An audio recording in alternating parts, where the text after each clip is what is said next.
औज़ुबिल्लाहिमिनश्शैतानिर्रजीम बिस्मिल्लाहिर्रहमानिर्रहीम अस्सलामु अलैकुम वरहमतुल्लाहि वबरकातुहू। मोहतरम नाज़रीन, शिफ़ा जो मौज़ू खणी ॿी नशिस्त सां गॾु तव्हांजी ख़िदमत में हाज़िर आहियूं। गुज़िश्ता नशिस्त में असां मफ़हूम शिफ़ात खे बयानु कयोसीं। अॼु असां अदल शिफ़ात खे बयानु कंदासीं। शिफ़ात हिकु वाज़िह मौज़ू आहे, तंहिं बावजूदि बि क़ुरान में ऐं हदीसनि में शिफ़ात जी केतिरी अहमियत आहे।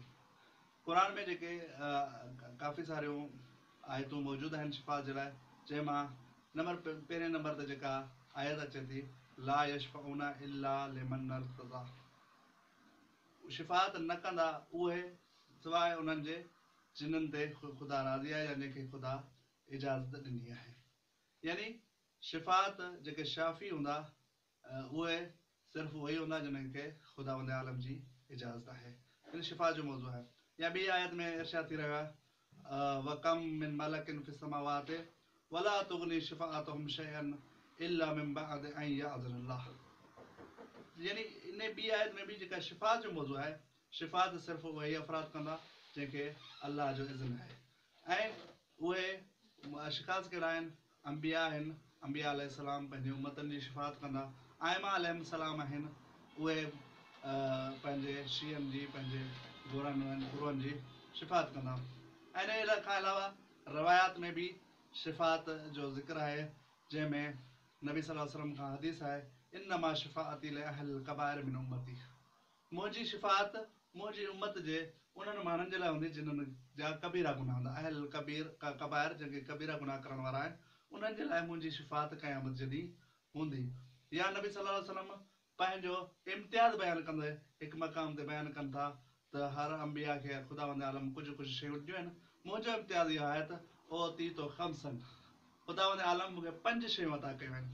उन्हनि 5 शयुनि मां जंहिं शइ खे सभ खां अहम ज़िक्र कयो आहे उहो इहो आहे, ओती तो शिफ़ा, ख़ुदावंद आलम मूंखे शिफ़ात जो हक़ ॾिनो आहे, जेको मुंहिंजे लाइ एज़ाज़ आहे। पाण सल्लल्लाहु अलैहि वसल्लम इन शिफ़ात जे हक़ खे एज़ाज़ सम्झनि था त आऊं पंहिंजी उम्मत जे गुनाहगार बंदनि जी शिफ़ात कंदुसि।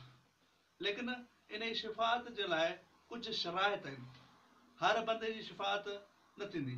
शिफ़ात जे लाइ शर्त, सभ खां पहिरें नंबर ते शर्त इहा आहे त उहो मोमिन हुजे, हक़ीक़ी मोमिन हुजे, जंहिंमें ख़ुदावंद आलम जी तौहीद ऐं उनजी सिफ़ात ऐं नबी सल्लल्लाहु अलैहि वसल्लम जी रिसालत ऐं आइमा अलैहिस्सलाम जी विलायत जो इक़रारी हुजे।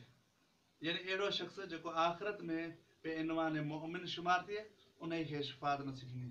ऐं उन खां अलावा शिफ़ात अहिड़नि अशख़ास खे न मिलंदी जिन्हनि जा ग़ैर माफ़ू अनू गुनाह हुजनि।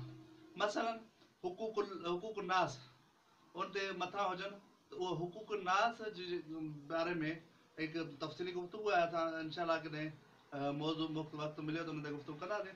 लेकिन हुकूक नास अगरि उन जे मथां आहिनि त उन खे शिफ़ात जे ज़रिए सां, जेका शिफ़ात ख़ुदा जा नेक बंदा कंदा, उन जे ज़रिए सां उन्हनि जी माफ़ी न आहे, बल्कि उन्हनि जी माफ़ी उहा तॾहिं थींदी जॾहिं उहे ख़ुदि माफ़ कनि। ऐं इन खां अलावा शिफ़ात जेके मोमिन न आहिनि या जिन्हनि जे सर जे मथां हुकूक नास मौजूदु आहिनि, त उन्हनि जी शिफ़ात उन्हनि हुकूक नास जे बारे में उन्हनि गुनाहनि में न थींदी। उन खां अलावा बाक़ी मोमिन माण्हू जी शिफ़ात थींदी ऐं उहे बख़्शिया वेंदा शिफ़ात जे ज़रिए सां। इंशाअल्लाह असां शिफ़ा जो मौज़ू जो मुख़्तसर बयानु कयोसीं। वस्सलामु अलैकुम वरहमतुल्लाह।